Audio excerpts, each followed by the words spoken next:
Yesterday, the Clippers acquired Marcin Gortat from the Wizards straight up for Austin Rivers, who, maybe, as you may know, son of Clippers head coach Doc Rivers.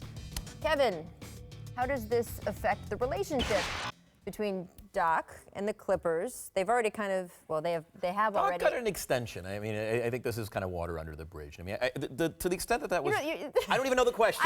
I don't even know the question. What's the question? No, I'm pausing it. They get me some money. Send my son wherever you want. I don't think it's that cold-blooded, do you? No, I think the atmospherics with Austin and Doc. I mean, that's over. I think with the last regime and Blake and Chris leaving that team. What was so funny about this trade is we're now in a world where when we look at trades, it's like, all right, which assets changed hands? Who got off money? What are the contractual considerations? Sure. What does this do for the summer of 20? Wow, they aggregated. And this was one of those old-fashioned, hey, one team has, in the Clippers, a ton of guys who need the ball in their hands, right? They're all guards. They drafted 2 guards. Right. They've got a starting point guard coming back. Patrick Beverley coming back. Teodosic. They got Lou Williams. Tobias Harris, while not a guard, is a guy who does need the ball in his hands.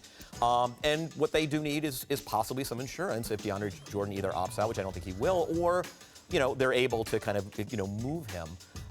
And on the Wizards side, obviously there was some chemical considerations there in terms of the chemistry between chemical considerations. Chemical considerations. Can you trade those like cash considerations? Right. You can't.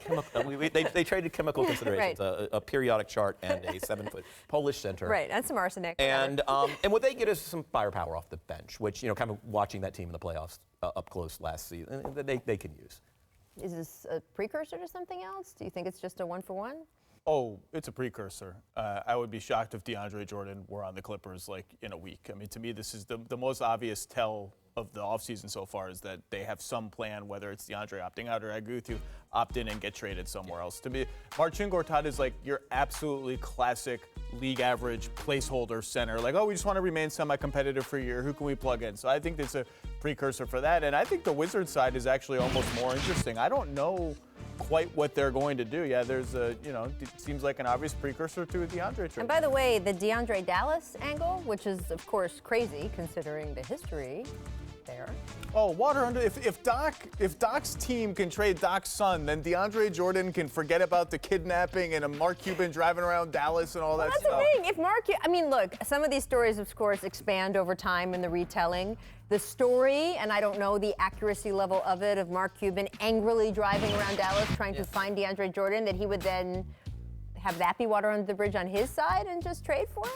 Well, they need a center. They're going to try and be competitive next year, right? They traded a top 5 protected pick for Doncic. Can I just say this on Dallas for a second? I apparently think that people have more feelings than they do. There's no feelings. There's no feelings in the NBA transaction world. You just got to do what's best for your team. All right. I want to say this about Dallas. I would prefer to see Dallas use their cap space just to absorb assets, and other teams are going to need to get off contracts to get under the luxury tax. Do you think they should, in essence, tank another year? Yes. I think they should use their cap space to absorb other people's. Yes, they should. I.e. tank. Right. I just think they should. I mean, why? It's like the Rachel the Kevin translator. But they're not going to do that. They're going to sign or trade for an expensive center. And if it's DeAndre Jordan, then the big losers and all of that are DeMarcus Cousins and Clint Capella and Yusuf Nurkic and on and on and on. All right, so do the Washington side though, because we interrupted you with your tweet and the Mavericks. But do the Washington side. Why do you think this is more fascinating from Washington's perspective? Well, it's as Kevin said, there were chemical considerations to be had with Marcin Gortat. I think that relationship had soured, but now their centers are Jan Mahinmi, who has never been the same since an injury, Jason Smith, who is essentially out of the rotation. They can play Markieff Morris at the 5.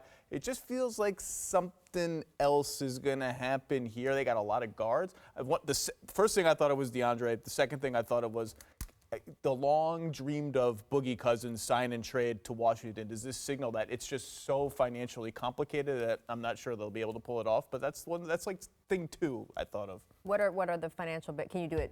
Can you do 10 seconds of what the financial barriers would be? Because I think there it is, right there. Well, I think a lot of people are interested because, of course, John Wall and Boogie are close. Kentucky blood. Sure. You know, they've talked a bunch about They wanting to play matriculated together. at Kentucky briefly, both of them. Don't you have to, is matriculating mean going through or graduating? Well, it's the Rachel Nichols translation. Doesn't it mean you just? They played. They both attended. Yeah, they both attended several classes at Kentucky. They played semi-professional basketball on the campus of the University of Kentucky. Right. So is it? We just saw the full screen. I believe our Michael Schwartz hooked all that information up. Do you see it happening? I don't. You're Wizards fans. Should you buy your Boogie Cousins fathead? It's not impossible. It's just hard. Like if you do a sign and trade, which is what this would have to be, the Pelicans sign Boogie and then immediately trade him to Washington.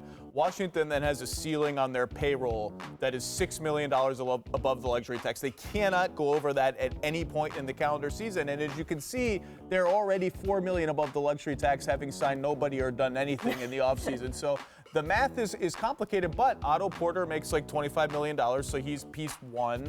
Then you throw in another piece, and it's just, the problem is then they just have to fill out the rest of the roster so cheaply. And the Pelicans have to want to do all of this. By the way, they have designs. And DeMarcus does too. And by the way, what percentage of capacity is DeMarcus Cousins going to be prepared to play at? I mean, coming off this really tough injury. And when? What about Dwight Howard, who is reportedly going to be floating out there with a buyout from Brooklyn?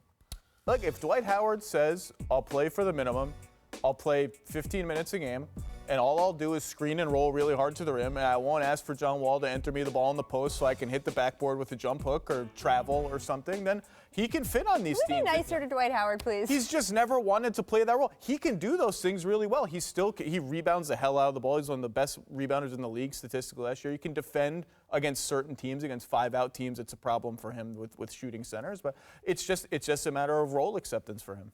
Right, I think Dwight actually might very well end up as a consolation prize to a team that wants DeMarcus or another high-caliber center and doesn't get him. Right. And Marcin Gortat, by the way, this is boring to talk about, like one of the best screeners in the entire league. And John Wall and Brad Beal benefited from that. He's creative. He changes directions. He's unpredictable. Like they're going to miss that element. And Dwight sets nice screens too.